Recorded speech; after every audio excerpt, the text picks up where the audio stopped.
नमस्कार दोस्तों, मैं राघव दीक्षित आपका अपने YouTube channel success Vista classes पर बहुत बहुत स्वागत करता हूं। दोस्तों, जैसा कि आप देख रहे हैं, सक्सेस विस्टा क्लासेस मैथमेटिक्स का फाउंडेशन कोर्स चला रहा है। इसमें दोस्तों हमने बहुत सारी लेक्चर कवर किए हैं ऑलरेडी। अगर आपने अभी तक वो लेक्चर नहीं देखे हैं तो डिस्क्रिप्शन बॉक्स में हमने लिंक दिया है, वहां जाकर आप सारे लेक्चर देख सकते हैं। तो दोस्तों, आज की इस वीडियो से हम शुरुआत करते हैं परसेंटेज प्रतिशतता की। दोस्तों, अगर आपने मैथमेटिक्स का सिलेबस हमारे इस फाउंडेशन कोर्स से पूरा किया है तो आप जीरो से लेकर एडवांस स्तर तक का चाहे कोई से भी एग्जाम का मैथमेटिक्स हो, चाहे वह वनडे एग्जाम हो जैसे UP police, SSC, railway, CTET अथवा यूपीएससी जैसा एग्जाम जहां पर सीसेट होता है, उस स्तर तक के एक प्रश्न आप हमारी इस क्लासेस से सॉल्व कर सकेंगे। दोस्तों, हम आज चैप्टर लेकर आए हुए हैं प्रतिशतता। तो सबसे पहले परसेंटेज पढ़ने से पहले हम आपको बताते हैं कि आखिर ये प्रतिशत आप पढ़ते क्यों हैं, प्रतिशत पढ़ने की जरूरत क्यों पड़ती है। हम इसके मीनिंग अर्थात परसेंटेज के मीनिंग पर बाद में आएंगे। सबसे पहले हम आपको बताएंगे आखिर आप ये परसेंट पढ़ते क्यों हैं, हमें क्यों जरूरत पड़ती है कि परसेंट पढ़ना पड़े। तो दोस्तों, मान लीजिए हम आपको एक स्टोरी सुनाते हैं कि एक स्कूल में दो लड़कियां हैं, एक है मीना और दूसरी है सुनीता। अब इन लोगों ने आकर एक तीसरे व्यक्ति, मान लेते हैं ये कोई तीसरा व्यक्ति है, इसका नाम है मोहन, इसको अपना रिजल्ट बताती हैं। सुनीता कहती है कि इसको 300 मार्क्स आए हैं, 300 नंबर आए हैं एग्जाम में, इसके 300 नंबर आए हैं। और वहीं मीना कहती है मीना के 360 नंबर आए हैं, 360 नंबर आए हैं। अब दोस्तों, मोहन इस बात को जब सुनता है तो नंबर को देखकर वो बोलता है कि मीना जो है, मीना के नंबर अच्छे हैं सुनीता की तुलना में। लेकिन दोस्तों, इस बात को लेकर वहीं एक चौथा व्यक्ति खड़ा होता है। चौथा व्यक्ति का नाम है राम। राम जो है इस बात को सुन के थोड़ा अचंभित होता है कि मोहन ने बोला कि मीना के नंबर सुनीता से अच्छे हैं। तो राम ऑब्जेक्शन करता है। राम कहता है पहले ये तो बताओ कि सुनीता ने ये 300 नंबर कितने में से प्राप्त किए हैं और मीना ने ये 360 नंबर कितने अंकों में से प्राप्त किए हैं। बात तो इसकी, राम की बात लॉजिकल थी, अर्थात अब हमें इन दोनों में तुलना करने के लिए इनके पूर्णांक का पता होना जरूरी है।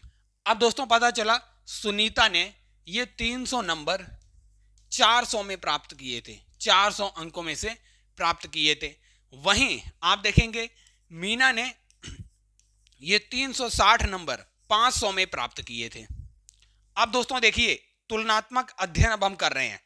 अब पता चला कि 400 में से 300 नंबर, 500 में से 360 नंबर। अभी दोस्तों तुलनात्मक अध्ययन संभव नहीं हो पा रहा है, क्योंकि जब तक हमारे पास एक डिजिट नहीं होगी तब तक हम पता नहीं कर पाएंगे कि किसका परफॉर्मेंस अच्छा रहा है।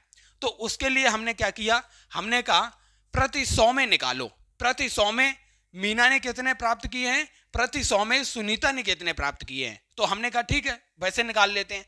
हमने 100 से ऊपर मल्टीप्लाई कर दिया, 100 से नीचे मल्टीप्लाई कर दिया। अब क्या पता चला, 500 डबल जीरो से ये डबल जीरो कैंसिल हो गया। अब ये कट हो जाएगा, 5 सत्ते 35, 5 दूनी 10, अर्थात 72/100। ये तो आ गया मीना का। अब हमने कहा इसका भी निकालो, प्रति 100 में कितना आया है।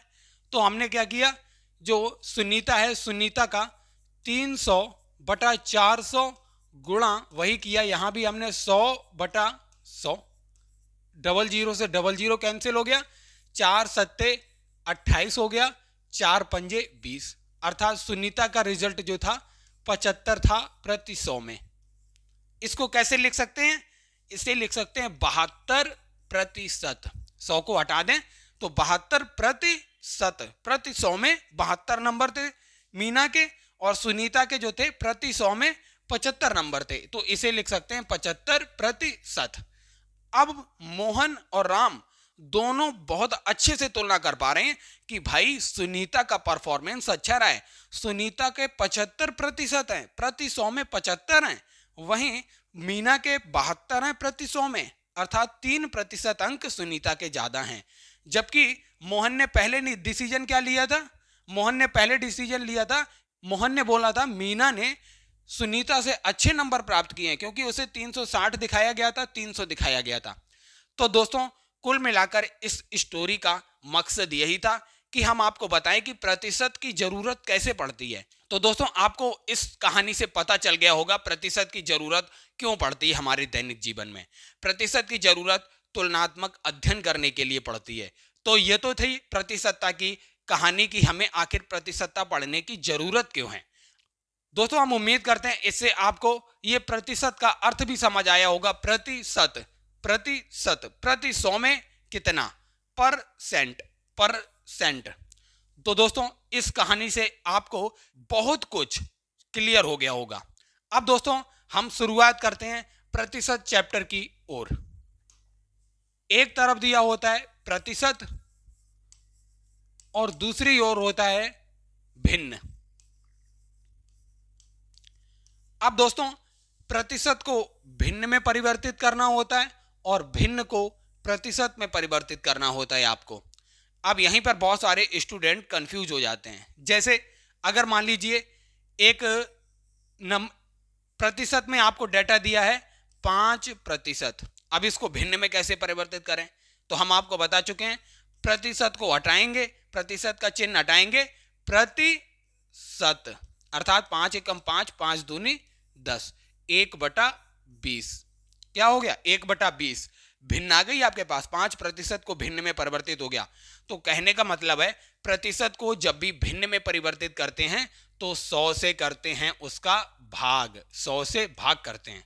अब मान लीजिए एक भिन्न दी गई है आपको 2/5।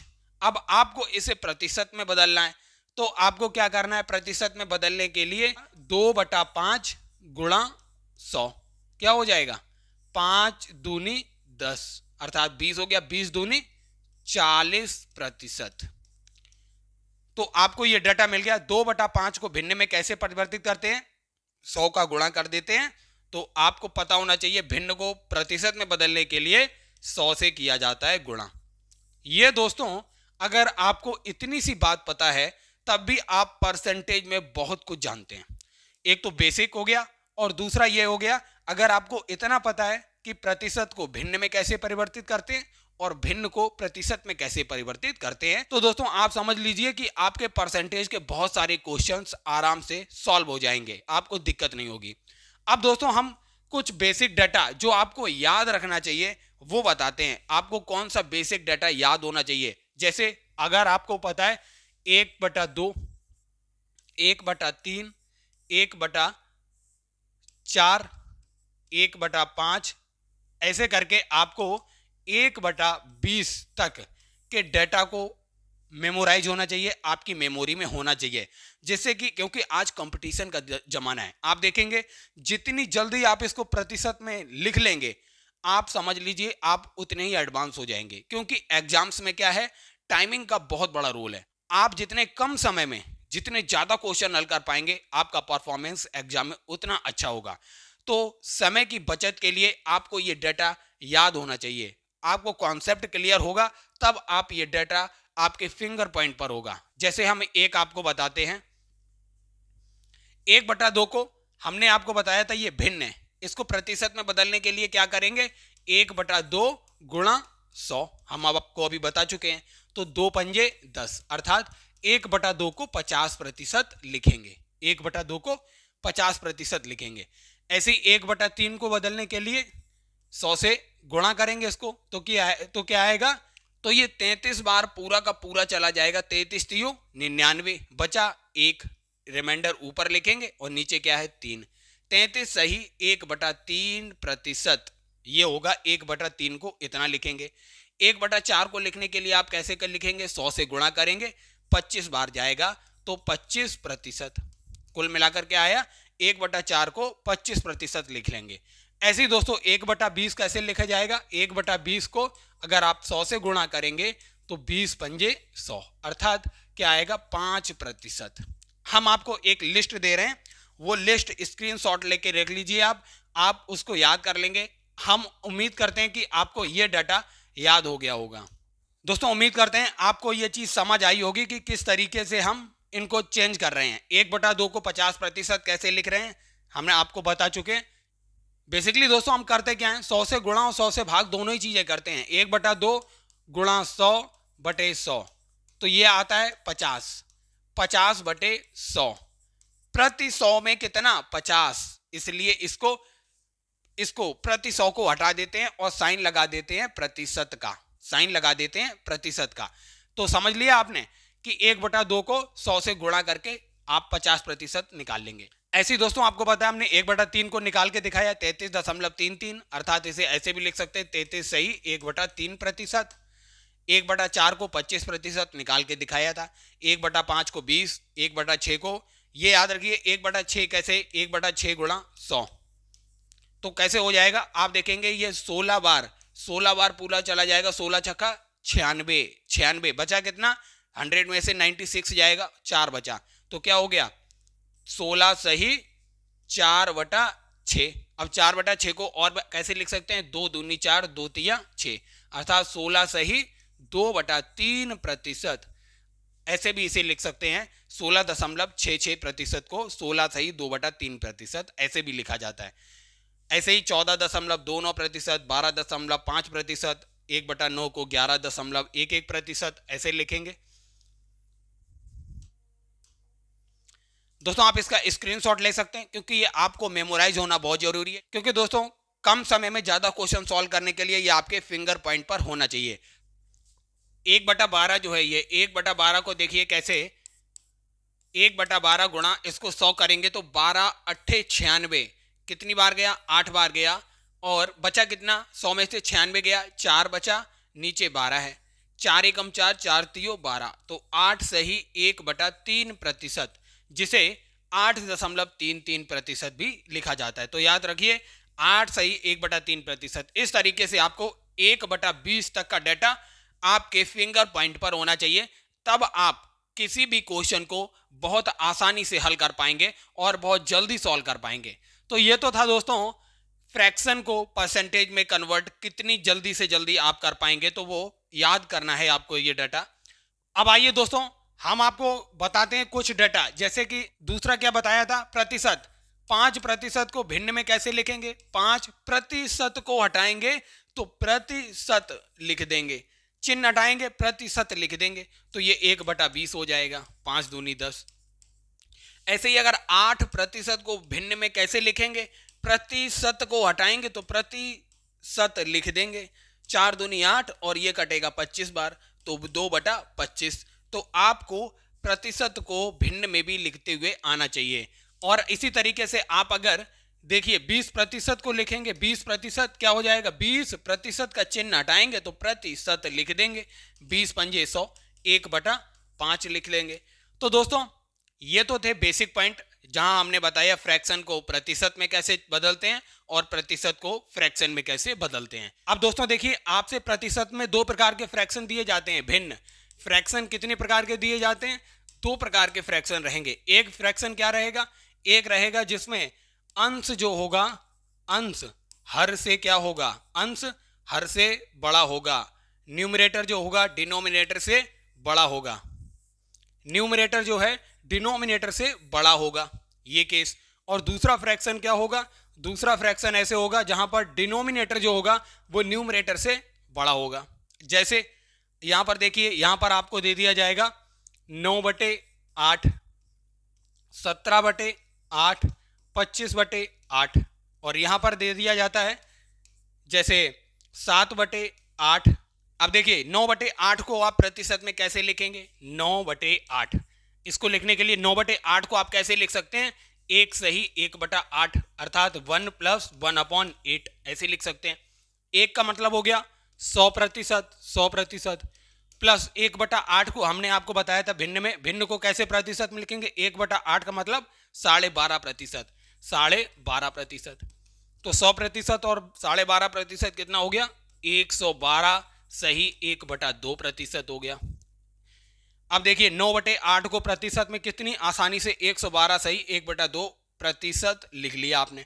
इस तरीके से आप तोड़ के लिख सकते हैं। अब आप इसको कैसे लिखेंगे, जो जहां पर डिनोमिनेटर जो होता है वो न्यूमरेटर से बड़ा होता है। जैसे यहां पे देखिए 7/8, इसको तो डायरेक्ट आप क्या कर रहे थे, 100 से मल्टीप्लाई कर रहे थे। क्या हुआ, ये 12 बार जाएगा, 12 बार 96 बचा 4, तो क्या हो गया 12 सत्ते 84 हो गया, 84। यहां पर क्या बचा 4/8, अर्थात 4 एकम 4, 4 दूनी 8, तो 84.5% हो गया क्या, 7/8 का मतलब 84.5% हो गया। इस तरीके से इसको हल कर देते हैं। मतलब ये दो प्रकार के फ्रैक्शन हो गए, डिनोमिनेटर न्यूमरेटर से बड़ा है, यहाँ न्यूमरेटर डिनोमिनेटर से बड़ा है। अब हम दोस्तों देखेंगे कि परसेंटेज से आपके एग्जाम, चाहे वह यूपी पुलिस हो, चाहे एसएससी हो, रेलवे हो, बैंकिंग हो, कोई सा भी एग्जाम हो, कितने टाइप के प्रश्न परसेंटेज से पूछे जाते हैं। हम आपको कॉन्सेप्ट के साथ शॉर्ट ट्रिक भी बताएंगे। तो दोस्तों आइए शुरुआत करते हैं पहले टाइप के क्वेश्चन की। ये देखिए दोस्तों, पहले टाइप का क्वेश्चन आपसे पूछा जाता है टाइप 1। यदि a का x% b के y% के बराबर है तो a का z% b के कितने प्रतिशत के बराबर होगा। इसकी जगह लिख देता है कितने प्रतिशत के बराबर होगा, आपको बताना होता है कितने प्रतिशत के बराबर होगा। अब दोस्तों देखिए ये क्वेश्चन क्या बोल रहा है, यदि a का x%, तो a का x% का मतलब a गुणा x/100, b के y% के बराबर होने का मतलब हो गया b गुणा y/100। तो आप बताइए a बराबर क्या हो जाएगा, a बराबर b गुणा y/x, ये हो जाएगा a बराबर b गुणा y/x हो जाएगा यहां से। अब दोस्तों देखिए यहां पर दे रहा है a का z% b के कितने प्रतिशत के बराबर होगा। अब देखिए a किसके बराबर है, a यहां पर है b गुणा y/x, तो a का z% का मतलब हो गया इतने पोर्शन का z%, क्योंकि ये दोनों एक दूसरे के बराबर हैं। अर्थात a का z% का मतलब हो गया, a का z% का मतलब हो गया b गुणा y/x का z%, यही तो हो गया b गुणा y/x का z%। इसे कैसे भी लिखा जा सकता है दोस्तों, a का z% बराबर क्या हो जाएगा, b गुणा y/x%, इसे ऐसे भी लिखा जा सकता है। तो यही देखिए शॉर्ट ट्रिक होती है। a का z% आपसे पूछा जाए तो b के कितने प्रतिशत के बराबर होता है, yz/x%, ऐसे आता है। अब देखिए हम आपको इसका एग्जाम्पल सॉल्व कराते हैं, एग्जाम्पल, तब आपको और चीजें क्लियर हो जाएंगी। ये देखिए ये आपसे एसएससी में पूछा जा चुका है। ये देखिए यदि a का 10%, a का 10% का मतलब ये 10% क्या हो गया x, b के 12% के बराबर है, मतलब ये y हो गया। तो a का 15% मतलब z% पूछ रहा है, b की कितने प्रतिशत के बराबर होगा। तो हमने आपको बताया था a का z% बराबर किसके होता है, b गुणा yz/x, इतने प्रतिशत के बराबर होता है b के।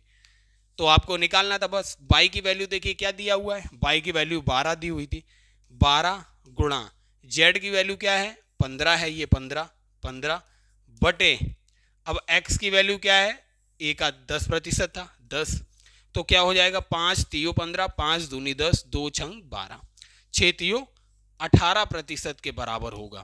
कहने का मतलब a का z% अर्थात a का 15%, अब क्या हुआ z की जगह a का 15% b के 18% के बराबर होगा। इसका आंसर 18% हो जाएगा। 18 कितने की वैल्यू 18% आएगी।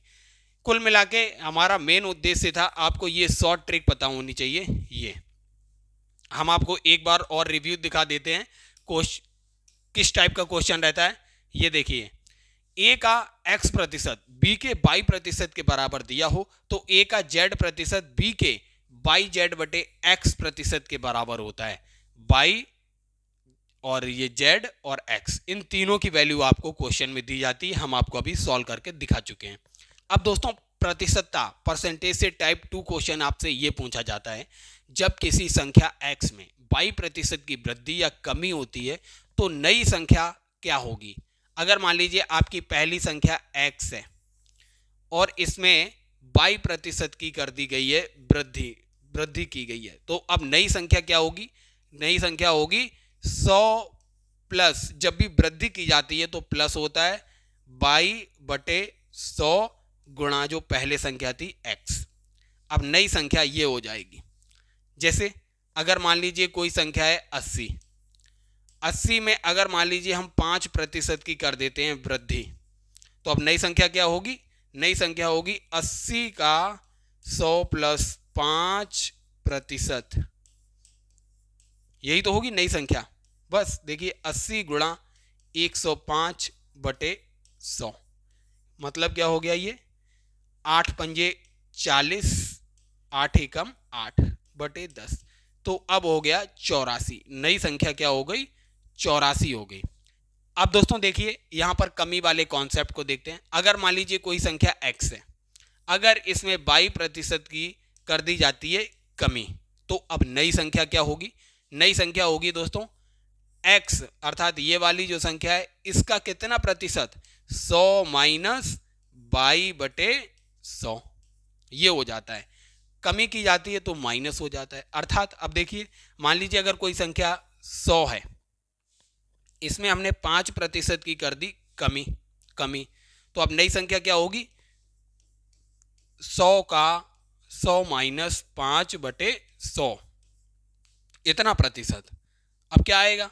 100 गुणा 95/100 बराबर क्या आएगा? 95। अब देखिए पहले ये संख्या 100 थी, अब 5% की कमी हो गई है तो 95 हो गई। जब कमी होती है तो 100 माइनस जितनी कमी हुई बटे 100, उस संख्या का 100 माइनस उतना प्रतिशत निकाल देंगे तो आपको नई संख्या मिलेगी। अगर वृद्धि होती है तो उस संख्या का 100 प्लस उतना प्रतिशत निकालेंगे, वृद्धि में प्लस और कमी में माइनस करेंगे। ये बेसिक सी बात है और ये आपसे कई बार एग्जाम में पूछा जाता है। ये देखिए ये आपसे रेलवे में पूछा जा चुका है क्वेश्चन। किसी व्यक्ति की मासिक आय 8,000 रुपए है, यदि उसकी आय में 20% की वृद्धि की जाए तो उसकी मासिक आय अब क्या होगी? अब देखिए उसकी मासिक आय कितनी है? 8,000 रुपए मासिक आय है, उसकी आय में 20%, अब उसकी आय में देखिए 20% की क्या की जा रही है? वृद्धि की जा रही है। तो अब उसकी आय क्या होगी? 8,000 का कितना प्रतिशत हो जाएगा? 100 प्लस 20% हो जाएगा। ऐसे निकाल लेंगे, अर्थात क्या हो जाएगा? 8,000 गुणा 120/100, तो क्या हो जाएगा ये? 12×8 = 96, 9,600 रुपए। 9,600 रुपए जो होगी अब उसकी मासिक आय होगी। वृद्धि के केस में ऐसे करते हैं। अब हम एक एग्जांपल आपको कमी वाला भी दिखा देते हैं। कमी वाला कैसे होता है ये देखिए। एक बाइक की कीमत 20,000 रुपए है, यदि 25% की कटौती के बाद बाइक की कीमत क्या होगी? यदि कटौती 25% हो। अभी बाइक की कीमत क्या है? बाइक की कीमत है 20,000 रुपए, 20,000 रुपए। अब कटौती कितनी कर दी उसने? 25% की उसने कमी कर दी, कटौती कर दी। अब नया प्राइस क्या हो जाएगा बाइक का? 20,000 का कितना प्रतिशत बचेगा? 100 माइनस जितने की कटौती की उतना प्रतिशत बचेगा। बस हल कीजिए, क्या हो जाएगा? 20,000 गुणा 75/100 हो जाएगा। 00 से कैंसिल हो गया 00। 75 दूनी कितना हो गया? 150। अर्थात अब उसकी जो वैल्यू बची है वो 15,000 रुपए बची है। 15,000 रुपए अब उसकी कीमत बची है 25% कटौती के बाद। अब दोस्तों देखिए टाइप 3 आपसे यह पूछा जाता है इस टाइप का क्वेश्चन। यदि x y से a% अधिक है तो y x से कितने प्रतिशत कम होगा? ये क्वेश्चन आपसे पूछा जाता है। अब दोस्तों इसको हल कैसे करते हैं? सबसे पहले हम आपको एक एग्जाम्पल से आपको समझाते हैं। एग्जाम्पल से ये देखिए, इस टाइप से क्वेश्चन आपसे पूछा जाता है। यदि राम की आय राधा की आय से 20% अधिक है तो राधा की आय राम की आय से कितने प्रतिशत कम होगी? मान लेते हैं, सबसे पहले हम आपको मेथड्स पे बताते हैं, फिर हम आपको शॉर्ट मेथड भी बता देंगे। अब देखिए मेथड क्या है इसका। राम की आय राधा की आय से 20% अधिक है। किसकी आय से? राधा की आय से 20% अधिक है। तो हमने मान लिया कि जो राधा है, राधा की आय जो है हमने मान ली 100 रुपए है राधा की आय।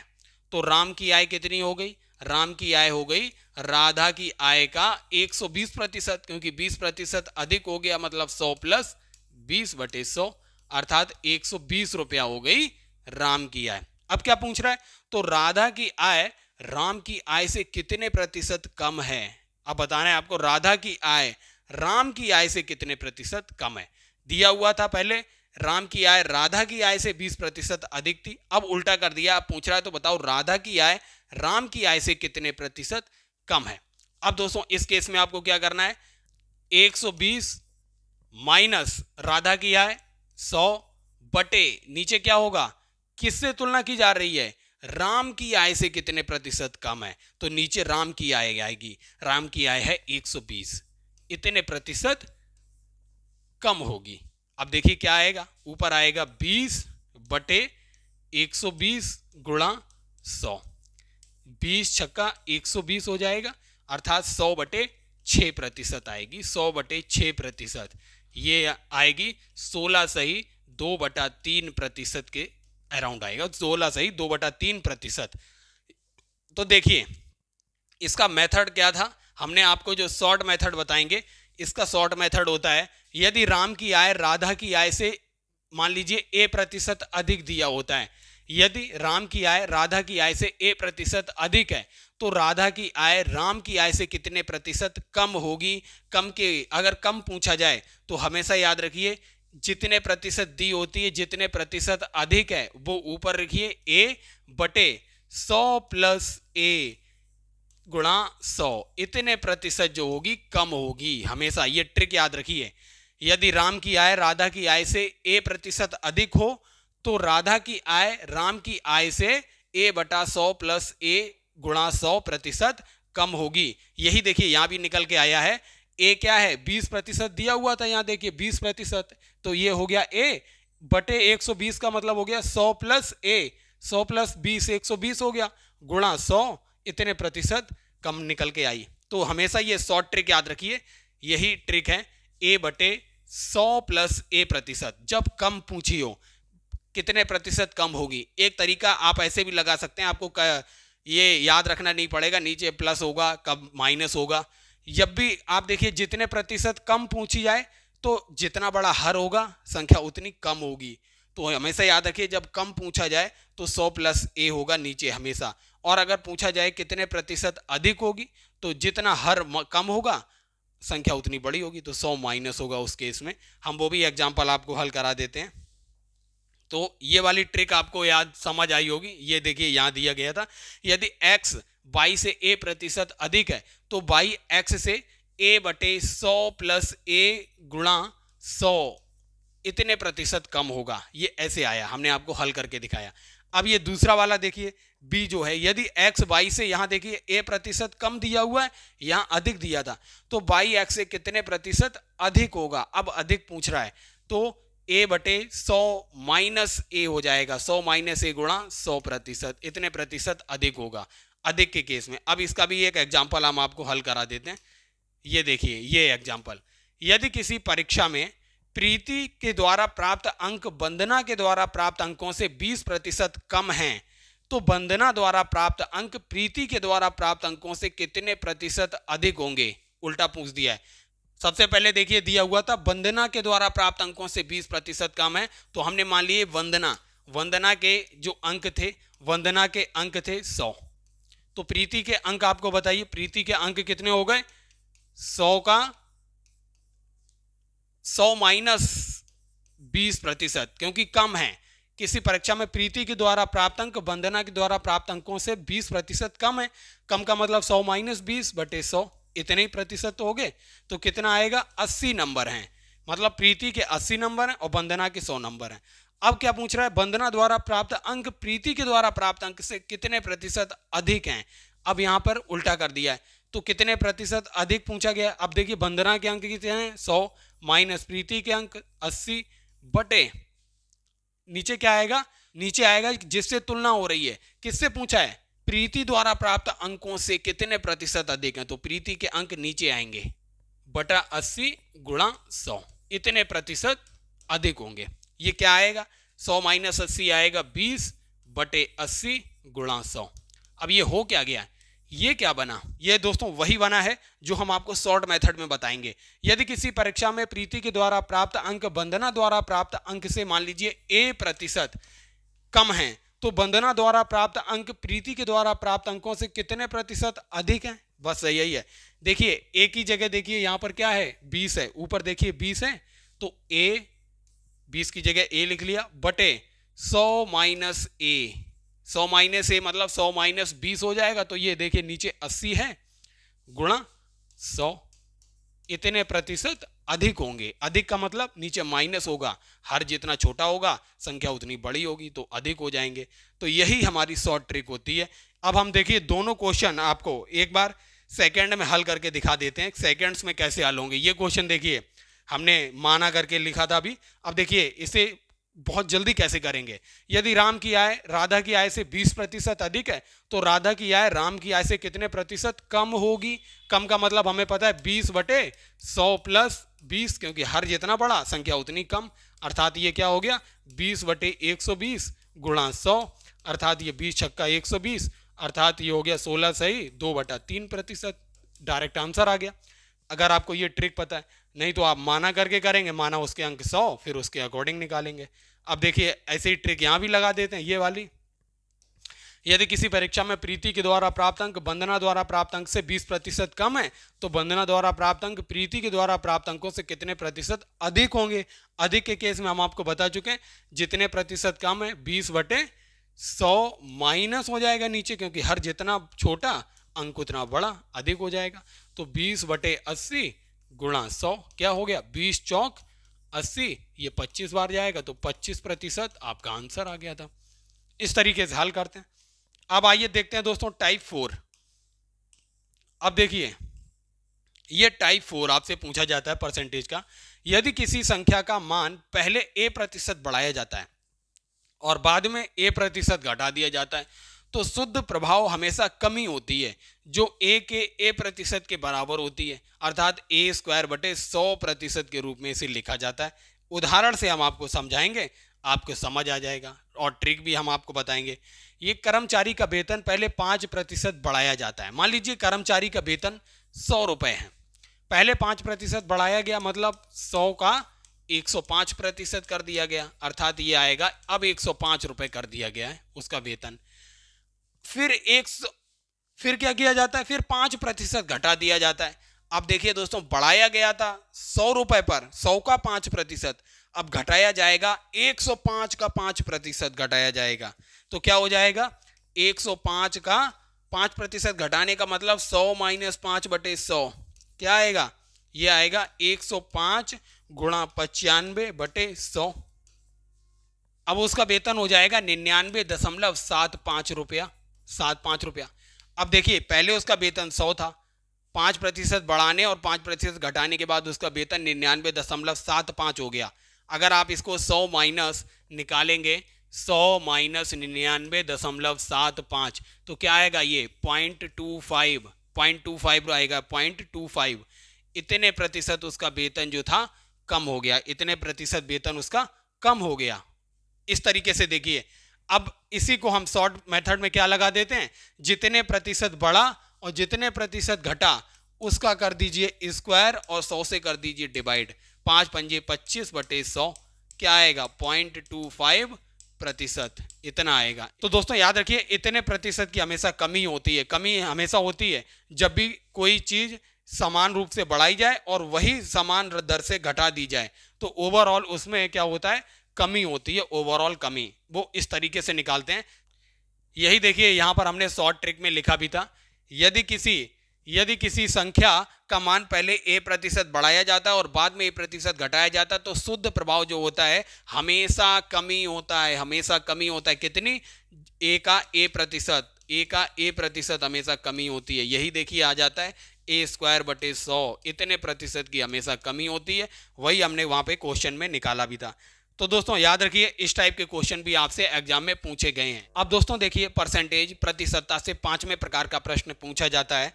ये दे दिया जाता है, मान लीजिए किसी वस्तु की कीमत में पहले a% की बढ़ोतरी, उसकी कीमत में a% की क्या हो जाती है, बढ़ोतरी अथवा कमी हो जाती है, अथवा कमी हो जाती है उसकी कीमत में। फिर उसके बाद 20% की सेम बढ़ोतरी होती है अथवा कमी होती है। तो आपको कुल प्रभाव बताना है, नेट इफेक्ट क्या पड़ेगा उसकी कीमत पर, नेट इफेक्ट क्या रहेगा उसकी कीमत पर। तो याद रखिए, जब भी A% की बढ़ोतरी होती है, A तो प्लस रहेगा बढ़ोतरी में, माइनस रहेगा कमी में। और B% की, फिर उसके बाद B% की अगर बढ़ोतरी है तो B रहेगा प्लस का, कमी है तो माइनस का रहेगा। फिर वही केस, प्लस बढ़ोतरी के लिए प्लस और कमी के लिए माइनस, ब्रैकेट में गुणा प्लस माइनस B/100, ये कुल प्रभाव पड़ता है।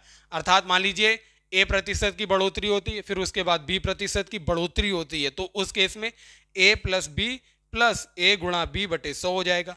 अगर A% की कमी होती है, फिर B% की बढ़ोतरी हो जाती है, तो माइनस का A कमी के लिए, प्लस का B प्लस माइनस का A गुणा प्लस का B/100 तो हो जाएगा। कहने का मतलब है बढ़ोतरी के लिए प्लस और कमी के लिए माइनस। जैसे हम एक उदाहरण से आपको समझाते हैं, ये देखिए एक उदाहरण ये है, इस उदाहरण से समझिए। किसी वस्तु का मूल्य पहले 20% बढ़ाया जाता है तो प्लस का हो जाएगा, और बाद में बिक्री में कमी के कारण मूल्य 25% कम हो जाता है, माइनस का हो जाएगा। तो वस्तु के अंतिम मूल्य में शुद्ध प्रतिशत परिवर्तन क्या था? तो दोस्तों शुद्ध प्रतिशत परिवर्तन निकालने के लिए याद रखिए, पहले कितने प्रतिशत बढ़ाया गया 20, फिर कमी कर दी गई 25, तो माइनस का 25 हो जाएगा, प्लस 20 बढ़ोतरी हुई थी गुणा माइनस की 25 की कमी हुई थी बटे 100। हल कीजिए, आंसर मिलेगा 20 - 25 तो माइनस का 5, ये हो जाएगा माइनस गुणा प्लस है तो यहाँ माइनस हो जाएगा 20 × 25/100, क्या हो जाएगा 25 चौकू 100, 4 पंजे 20, माइनस का 5 और माइनस का 5, माइनस का 10%। माइनस बताता है कि ओवरऑल जो प्रभाव पड़ा वो कमी हुई है। अंतिम मूल्य में कितने प्रतिशत परिवर्तन का मतलब अंतिम मूल्य में 10% की कमी हो गई है। तो याद रखिए, ये 5वें प्रकार का प्रश्न ऐसे पूछा जाता है। अब 6ठे प्रकार का प्रश्न क्या रहता है दोस्तों? यदि किसी वस्तु की कीमत में A% की वृद्धि या कमी होती है तो व्यय में वृद्धि या कमी ना हो, इसके लिए उपभोग में कमी या वृद्धि कितनी करनी पड़ेगी? इस टाइप के प्रश्न आपसे एग्जाम में पूछे जाते हैं। जैसा कि दोस्तों हम आपको एक एग्जाम्पल भी दिखाते हैं। एग्जाम्पल देखिए, यदि किसी वस्तु की कीमत 40% बढ़ जाती है तो गृहस्थ को उस वस्तु की खपत में कितने प्रतिशत की कमी करनी चाहिए ताकि उसका व्यय ना बढ़े? अब दोस्तों देखिए, इस टाइप के प्रश्न कैसे हल किए जाते हैं। यदि किसी वस्तु की कीमत 40% बढ़ जाती है, मान लीजिए उस वस्तु की कीमत का प्रारंभिक मूल्य, वृद्धि से पहले प्रारंभिक मूल्य हमने मान लिया कितना था, प्रारंभिक मूल्य 100 रुपए था, 100 रुपए हमने मान लिया। अब 40% की वृद्धि कर दी गई, 40% का क्या हुआ, महंगाई हो गई उस वस्तु के मूल्य में, अर्थात ये 100 का 140% क्या आएगा, अब वह वस्तु जो है 140 रुपए में मिल रही है। अब उसको अपने खपत में कितने प्रतिशत की कमी करनी पड़ेगी कि उसका जो कुल व्यय है अब भी 100 रुपए ही बना रहे, अब भी 100 रुपए बना रहे। तो खपत में कमी कितनी करनी पड़ेगी उसे, खपत में कमी कितनी करनी पड़ेगी उसे, आप बताइए। ये देखिए, अब उसका वृद्धि के बाद मूल्य कितना हो गया, 140 रुपए हो गया है। वृद्धि से पहले कितना था, 100 था, बटे अब हमें देखिए कमी किस पर करनी है, वृद्धि के बाद जो मूल्य आया है उस पर कमी करनी है ना। तो हम तुलना इससे कर रहे हैं, तो डिवीजन में यही आएगा 140 गुणा 100, क्योंकि हमें कमी करना है जो वर्तमान में प्राइस है 40% वृद्धि के बाद, उसी में तो कमी करना पड़ेगा। तो इसलिए डिवीजन में 140 रहेगा। तो ये क्या आ जाएगा, ये आ जाएगा 40 बटे 100 + 40 हुआ ना, ये 100 + 40 गुणा 100। अब हमारी ट्रिक क्या बनी, 140 को 100 + 40 भी लिख सकते हैं। तो हमारी ट्रिक क्या बनी, ये देखिए, यदि किसी वस्तु की कीमत A% अगर बढ़ जाती है तो गृहस्थ को उस वस्तु की खपत में कितने प्रतिशत की कमी करनी चाहिए कि उसका व्यय ना बढ़े। तो कितने प्रतिशत की कमी निकल के आई, 40 बटे 140 गुणा 100। इसे हल करेंगे तो 28% के लगभग आएगा। तो अब देखिए यहां पर हमारा शॉर्ट ट्रिक क्या बन के आती है, 40 ऊपर देखिए क्या है 40 a बटे 100 प्लस 40 की जगह a लिखिए, a प्रतिशत की बढ़ोतरी गुणा 100। तो यही हमारी शॉर्ट ट्रिक है। अब आपसे कई क्वेश्चन पूछे जाएंगे, क्या यदि किसी वस्तु की कीमत में 20% की वृद्धि हो जाती है तो गृहस्थ को अपनी खपत में कितने प्रतिशत कमी करनी पड़े जिससे कि उसका व्यय ना बढ़े। 20 की जगह 10% कर दिया जाएगा, 15 कर दिया जाएगा, यही डाटा बदलता रहेगा। इतने प्रतिशत की वृद्धि कर दी जाए या 50%, 40%, ऐसे ही 50 क्वेश्चन आपके सामने रख दिए जाएंगे। लेकिन आप अगर यहाँ पर यही ट्रिक लगेगी, जितने प्रतिशत की बढ़ोतरी हुई उसको ऊपर रखिए बटे 100 प्लस a गुणा 100। अब हमें यहां देखिए क्या है, यहां पर प्रतिशत की कमी, खपत में कमी करने के लिए हमेशा याद रखिए डिवीजन में 100 प्लस, क्योंकि हर जितना बड़ा होगा इस टोटल भिन्न की वैल्यू उतनी छोटी होगी तो कमी हो जाएगी। तो याद रखिए a बटे 100 प्लस a गुणा 100 होता है। जैसा कि ये एग्जाम्पल से हमने समझा, ऊपर देखिए यही था। ये देखिए यदि किसी वस्तु की कीमत में a% की वृद्धि हो जाती है तो यहां पर देखिए दोनों है, वृद्धि वाला भी है और कमी वाला भी है। पहले हम वृद्धि को समझते हैं, अभी हमने दोस्तों वृद्धि को समझा। यदि किसी वस्तु की कीमत में a% की वृद्धि थी तो व्यय में उसे कितने प्रतिशत की कमी, तो कमी के लिए क्या ट्रिक निकल के आई थी, कमी कितने प्रतिशत करनी पड़ेगी उसे, a बटे 100 प्लस a गुणा 100, ये थी। और अब देखिए अब हम देख लेते हैं कमी वाला। अब देखिए यदि किसी वस्तु की कीमत में a% की कमी होती है तो व्यय में कितनी वृद्धि करनी पड़ेगी। अब हमें व्यय में वृद्धि करनी पड़ेगी जिससे उपभोग में कोई परिवर्तन ना हो। अब देखिए अब वृद्धि के लिए क्या आएगा, वृद्धि, तो वृद्धि हमेशा याद रखिए वृद्धि का प्रतिशत क्या होगा, a बटे नीचे 100 माइनस होगा, 100 माइनस a, 100 माइनस a क्यों होगा, क्योंकि अब हम कर रहे हैं वृद्धि, तो हर जितना छोटा होगा इस भिन्न की वैल्यू उतनी बड़ी होगी, गुणा 100। बस इसी प्रकार यही दो प्रकार के प्रश्न आपसे घुमा फिरा के पूछे जाते रहते हैं। अब देखिए हम कितने सेकेंड्स में ही अब ये सारे क्वेश्चन हल कर देंगे। जैसे ये क्वेश्चन था, क्या क्वेश्चन था, यदि किसी वस्तु की कीमत 40% बढ़ जाती है तो गृहस्थ को उस वस्तु की खपत में कितने प्रतिशत की कमी करनी चाहिए ताकि उसका व्यय ना बढ़े। तो कमी प्रतिशत बराबर क्या निकल के आएगा, कमी प्रतिशत बराबर जितने प्रतिशत कीमत बढ़ी है उसे ऊपर लिखिए 40 बटे 100 प्लस 40 गुणा 100। ये क्या आएगा, ये क्या हो जाएगा 40 बटे 140 गुणा 100। ये क्या निकल कर आएगा, 2 दूनी 4, 2 सत्ते 14, तो 200 बटे 7 निकल कर आएगा। इसे हल करेंगे तो क्या आएगा 28 सही 4 बटे 7 प्रतिशत, इतने प्रतिशत की उसे क्या है, उसे कमी करनी पड़ेगी जिससे उसका व्यय नहीं बढ़ेगा। तो ये हमारी ट्रिक है, याद रखिए कमी की। अब अगला क्वेश्चन देखते हैं जिसमें वृद्धि होगा।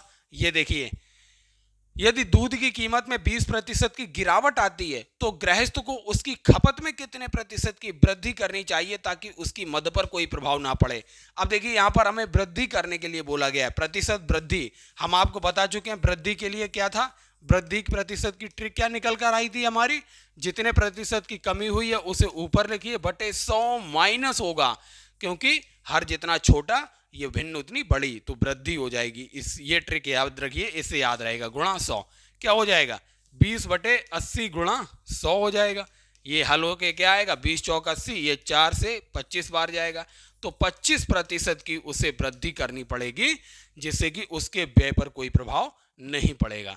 अब आइए दोस्तों देखते हैं अगले टाइप का प्रश्न आपसे क्या पूछा जाता है परसेंटेज से। टाइप 7 देखिए ये है, ये देखिए किसी परीक्षा में उत्तीर्ण अंक P% हैं। यदि कोई अभ्यर्थी R अंक प्राप्त करता है तथा F अंक से अनुत्तीर्ण हो जाता है तो मैक्सिमम मार्क्स आपको बताना है, पूर्णांक क्या था। अब दोस्तों ये देखिए क्या दिया हुआ होता है, परीक्षार्थी का उत्तीर्ण अंक P% है। अब देखिए P% उसका क्या है, उत्तीर्णांक है, मतलब पासिंग मार्क्स जो है, पासिंग मार्क्स क्या है, P% जो है पासिंग मार्क्स हैं। अब देखिए यदि कोई अभ्यर्थी R अंक प्राप्त करता है, उसने कितने प्राप्त किए हैं, प्राप्त हुए हैं उसे R अंक मिले हैं, और वह फेल कितने अंक से हो गया, F अंक से फेल हो गया बेचारा, F अंक से फेल हो गया।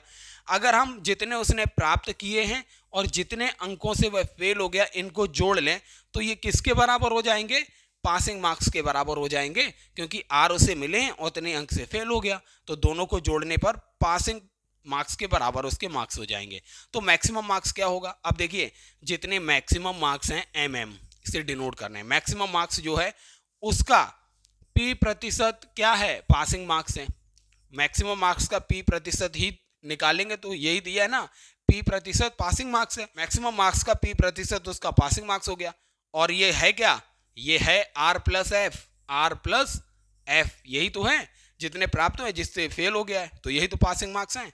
अब देखिए ट्रिक निकल कर क्या आ गई, मैक्सिमम मार्क्स की ट्रिक निकल कर आ गई। मैक्सिमम मार्क्स पूर्णांक बराबर हो गया जितने उसने प्राप्त किए हैं प्लस जितने से वह फेल हो गया है, गुणा करो इसे 100 से और इसको डिवाइड कर दो पी से। पी क्या है, पासिंग मार्क्स। मैक्सिमम मार्क्स की ट्रिक निकल कर आ गई, यही देखिए यहां हमने लिखी है 100 गुणा R plus F divide by P. उम्मीद करते हैं ये कॉन्सेप्ट आपको समझ आया होगा।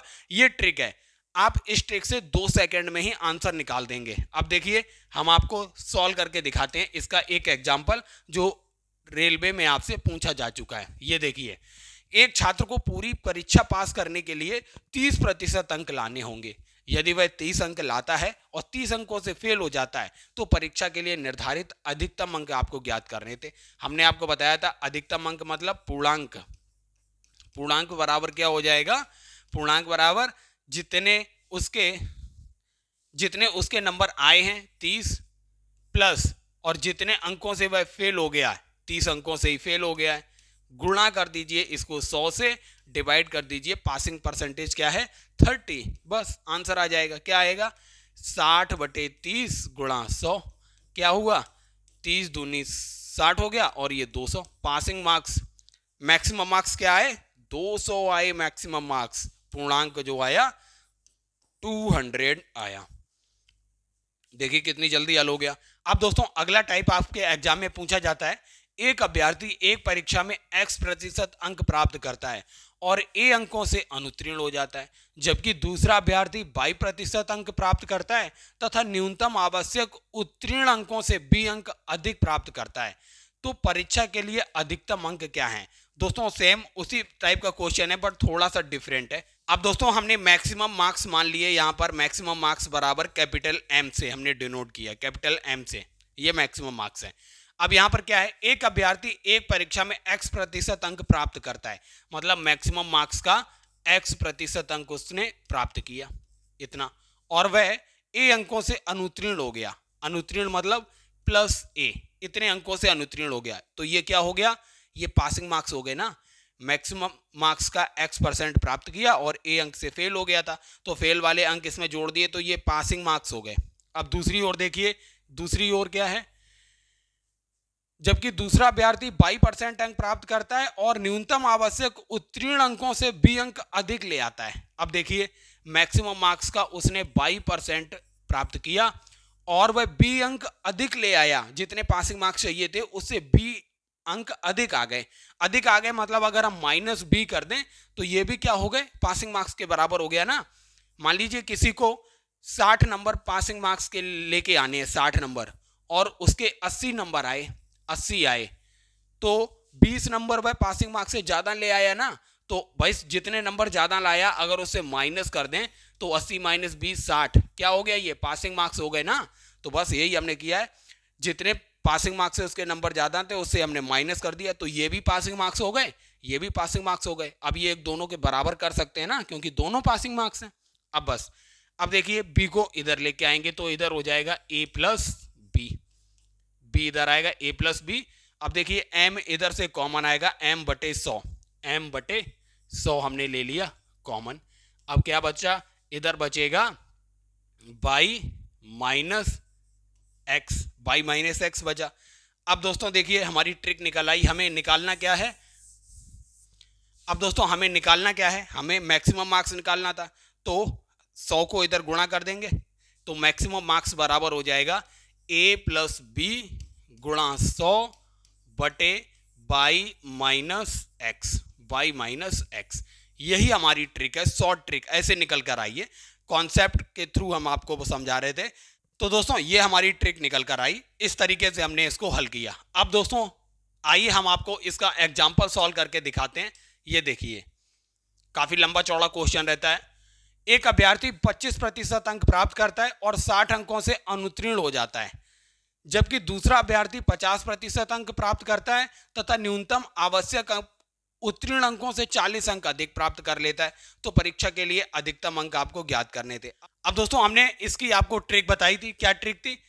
मैक्सिमम मार्क्स बराबर क्या हो जाएगा, a प्लस बी। ये देखिए x% मार्क्स लेकर आया है और a अंकों से फेल हो गया है, y% मार्क्स लाया है, b अंक अधिक लेकर आया है। बस आपके पास शॉर्ट ट्रिक अभी निकाल कर दिखाई थी हमने आपको। क्या आएगा, a प्लस बी 60 प्लस 40 गुणा 100 बटे y माइनस एक्स 50 माइनस 25।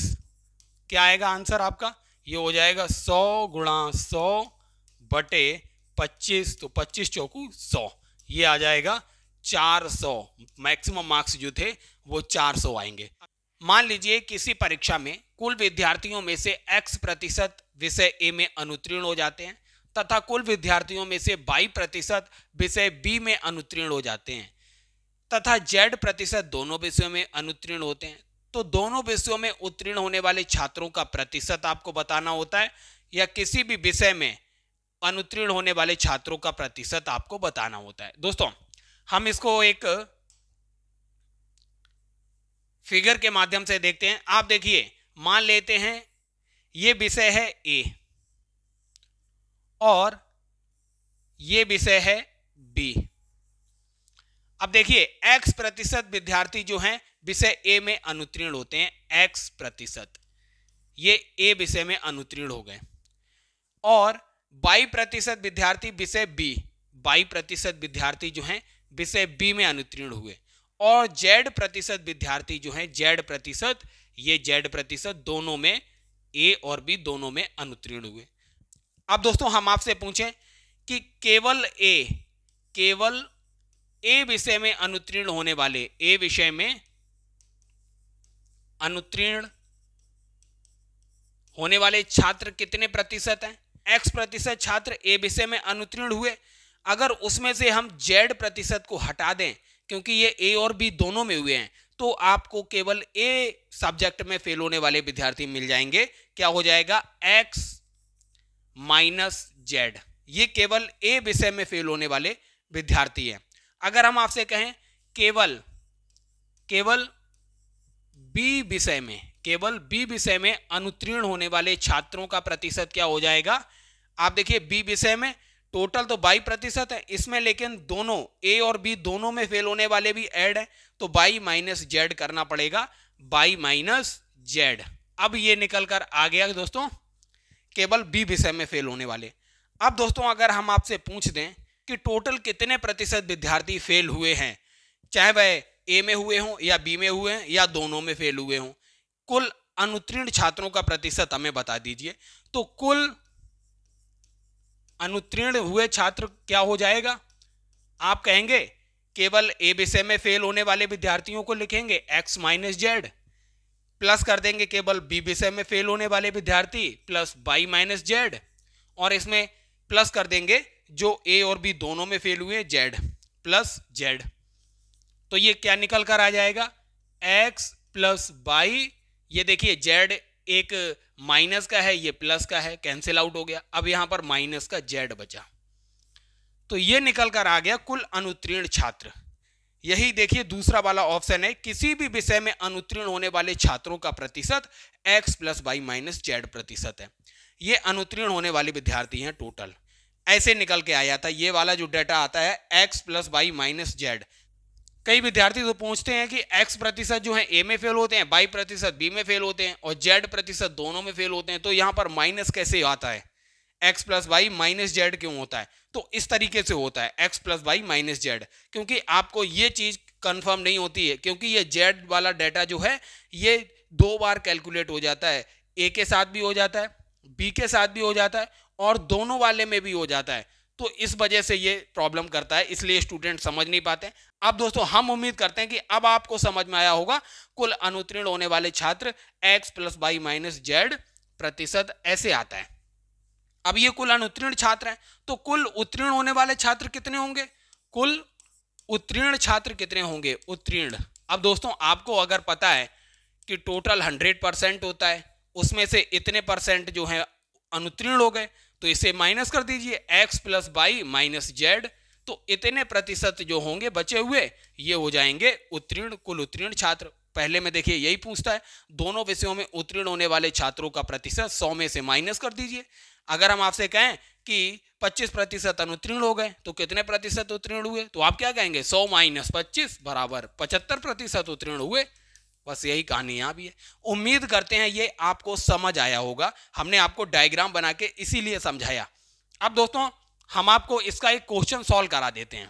ये देखिए, किसी परीक्षा में कुल विद्यार्थियों में से 20% जो हैं वो हिंदी में फेल हो गए। हिंदी में कितने हुए? 20% फेल हो गए। तथा कुल विद्यार्थियों में से 15% विद्यार्थी जो हैं इतिहास में फेल हो गए। हम लिखते हैं हिस्ट्री। हिस्ट्री में फेल कितने हो गए? 15% हिस्ट्री में फेल हो गए। अब देखिए क्या है, तथा 5% विद्यार्थी ऐसे थे जो दोनों विषयों में अनुत्तीर्ण हो गए। दोनों विषयों में अनुत्तीर्ण हो गए, तो हिंदी प्लस HIS, हिस्ट्री को HIS लिख रहे हैं, तो 5% थे जो दोनों में फेल हुए। अब पहला क्वेश्चन क्या है? पहला बाद में देखेंगे, पहले दूसरा देखिए, ये दूसरा वाला, किसी भी विषय में अनुत्तीर्ण होने वाले छात्रों का प्रतिशत, कुल मिला के कुल कितने छात्र अनुत्तीर्ण हुए ये बताना था।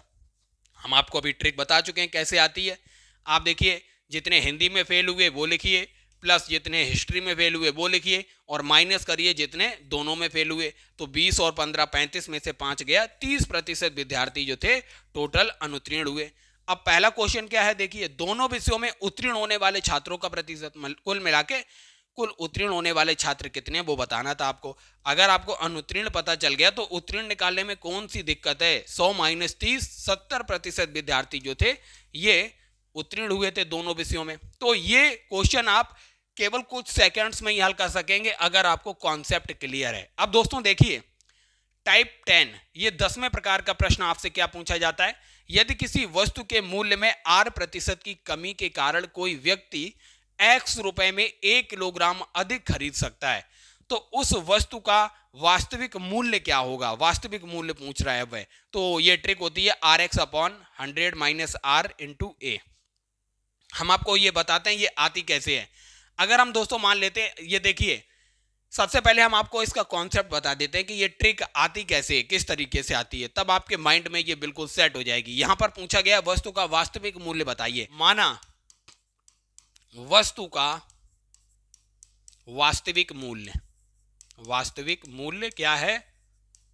मूल्य हमने मान लिया दोस्तों, वास्तविक मूल्य हमने मान लिया n है, स्मॉल n हमने मान लिया। तो x रुपए में बोल रहा है, अगर वास्तविक मूल्य n है तो x रुपए में कोई व्यक्ति कितनी वस्तुएं खरीद सकता है? ऑब्वियस सी बात है, अगर x रुपए में x बटे n वस्तुएं खरीद लेगा, क्योंकि मानव वस्तु की वास्तविक मूल्य n है। ये कैसे होगा? x बटे n। अगर दोस्तों हमने आपको 20 रुपए दिए, 20 रुपए, और आपको पता है कि आलू की कीमत 5 रुपए प्रति केजी है, तो 20 रुपए में कितने आएंगे? तो आप क्या करोगे? कुल रुपए को आलू के भाव से डिवाइड करोगे, 5 चौक 20, आप कह दोगे 4 केजी आलू आएंगे। देखिए वही बात यहाँ भी है। यहाँ पर देखिए x रुपए हैं, ऊपर देखिए 20 रुपए थे, यहाँ पर x रुपए हैं, और वस्तु का मूल्य क्या है? n रुपए है। यहाँ पर वस्तु का मूल्य 5 रुपए पर केजी आलू था, तो बस इसीलिए ये करते हैं x बटे n, इतना आएगा वस्तु, इतनी वस्तु आएगी। अब देखिए कह रहा है R% की कमी के कारण, अब वस्तु के मूल्य में R% की कमी कर दीजिए। वास्तविक मूल्य क्या है? n है, तो n वास्तविक मूल्य है, तो R% की कमी के बाद मूल्य क्या हो जाएगा? n गुणा 100 माइनस R बटे 100। तो n गुणा 100 माइनस R बटे 100 ये वस्तु का R% की कमी के बाद मूल्य हो जाएगा।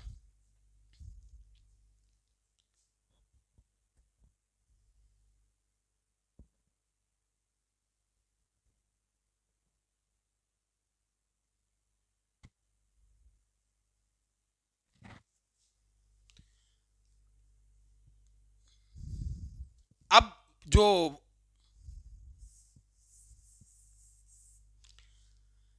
आर प्रतिशत की कमी के बाद, आर प्रतिशत की कमी के बाद मूल्य क्या होगा, वस्तु का मूल्य क्या होगा, आर प्रतिशत की कमी के बाद वस्तु का मूल्य जो होगा वो वास्तविक मूल्य एन है, तो एन का 100 माइनस आर बटे 100 इतना होगा आर प्रतिशत की कमी के बाद मूल्य।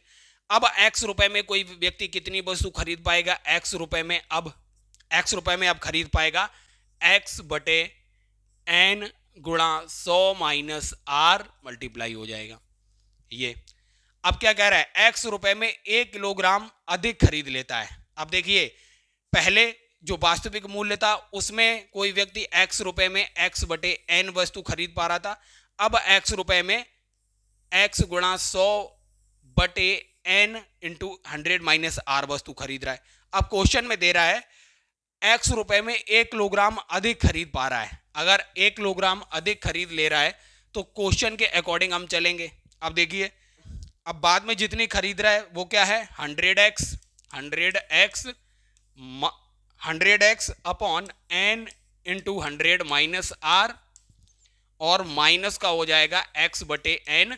ये कितना होना चाहिए इनका अंतर, 1 kg ज्यादा खरीद लेता है, ले बोल रहा है 1 kg ज्यादा खरीद रहा है तो इनका अंतर 1 के बराबर होना चाहिए।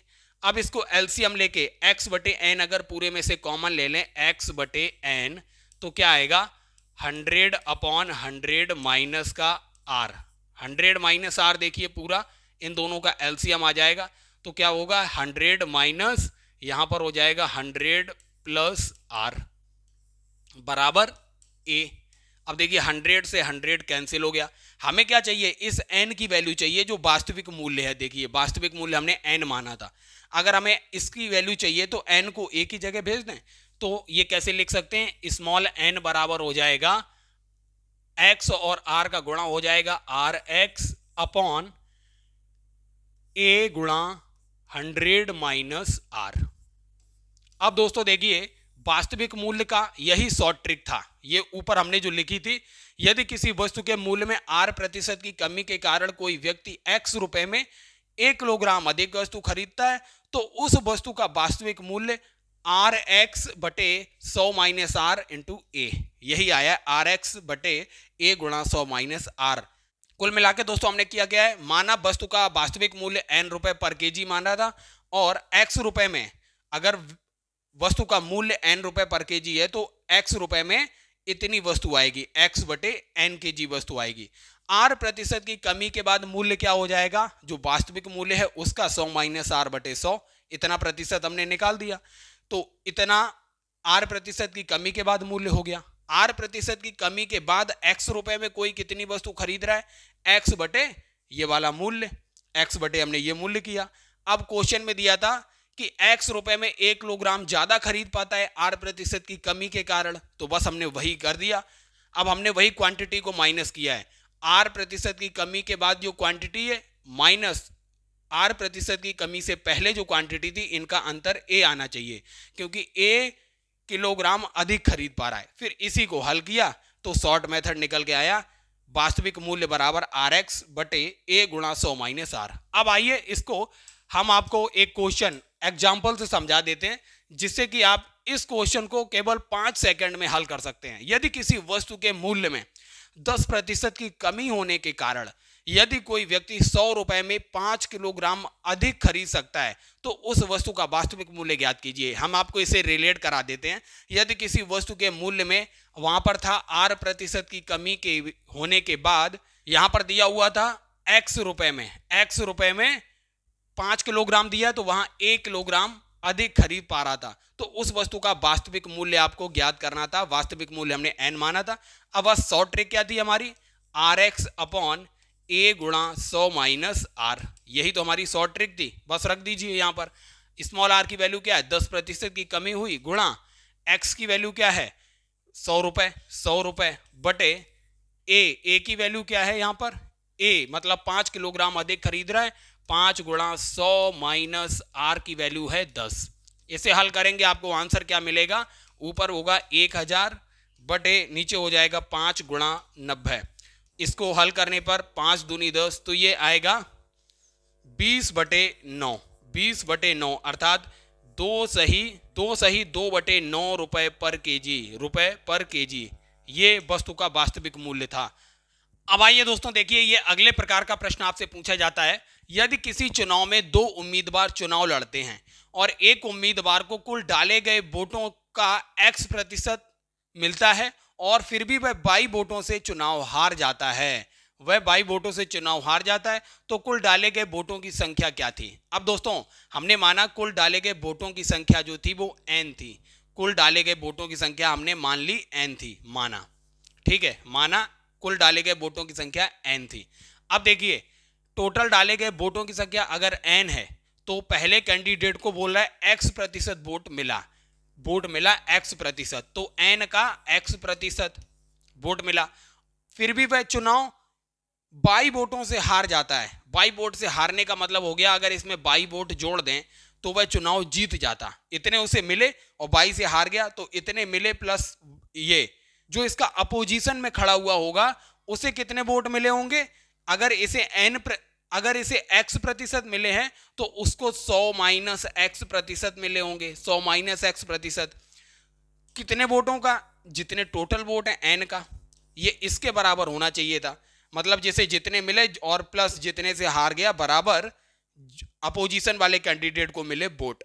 अब दोस्तों इसे हल करेंगे तो आपको कुल डाले गए वोटों की संख्या मिल जाएगी। अब देखिए क्या हो जाएगा, अब ये अगर nx/100 को उधर लेके जाएंगे तो y बराबर हो जाएगा, इसे हल कीजिए 100n माइनस का nx हो जाएगा, अंदर मल्टीप्लाई किया अपॉन 100 माइनस ये उधर जाएगा तो nx/100।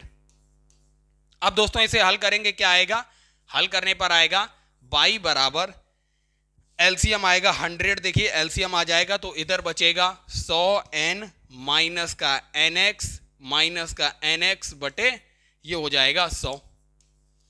अब ये देखिए अब क्या हो जाएगा, अब हमें निकालना है n की वैल्यू, n को पूरे में से कॉमन ले लें तो 100 का इधर मल्टीप्लाई हो जाएगा, 100 गुणा y बराबर ये हो जाएगा 100 माइनस 2x, 100 माइनस का 2x हो जाएगा, nx 2nx हो जाएगा, n कॉमन आ गया इधर बाहर।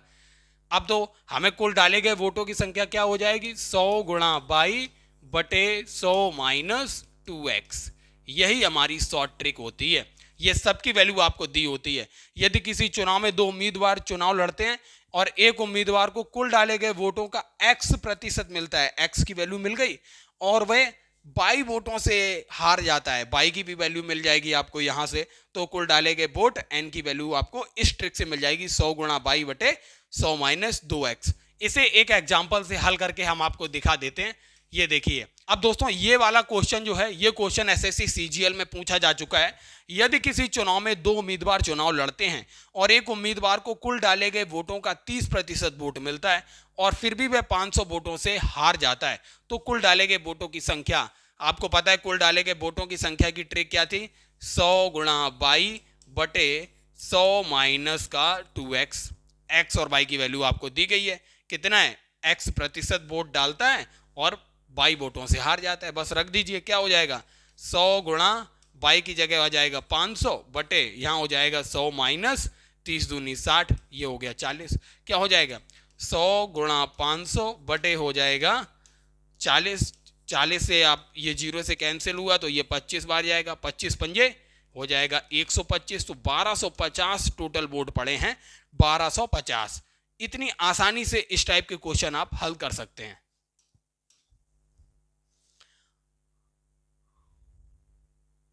अब दोस्तों देखिए ये क्वेश्चन देखिए, यदि किसी शहर की जनसंख्या P है और यह प्रतिवर्ष R% की दर से बढ़ती या घटती है, आपको क्वेश्चन में या तो बढ़ता हुआ दिया जाएगा या घटता हुआ दिया जाएगा, तो n वर्ष के बाद जनसंख्या क्या होगी और n वर्ष पहले जनसंख्या क्या होगी। जब भी n वर्ष बाद पूछी जाए, n वर्ष के बाद अगर पूछी जाए, n वर्ष के बाद, तो आप वही कंपाउंड इंटरेस्ट का फॉर्मूला याद रखिए कि वर्तमान में जनसंख्या जितनी है गुणा 1 प्लस जितने दर से बढ़ रही है R बटे 100 की पावर जितने समय में पूछी जाए। इतने n वर्ष दिया है तो n लिखना है ऊपर। तो कंपाउंड इंटरेस्ट का फॉर्मूला याद रखिए, n वर्ष के बाद जनसंख्या p गुणा 1 प्लस r बटे 100 की पावर n, ये आएगा।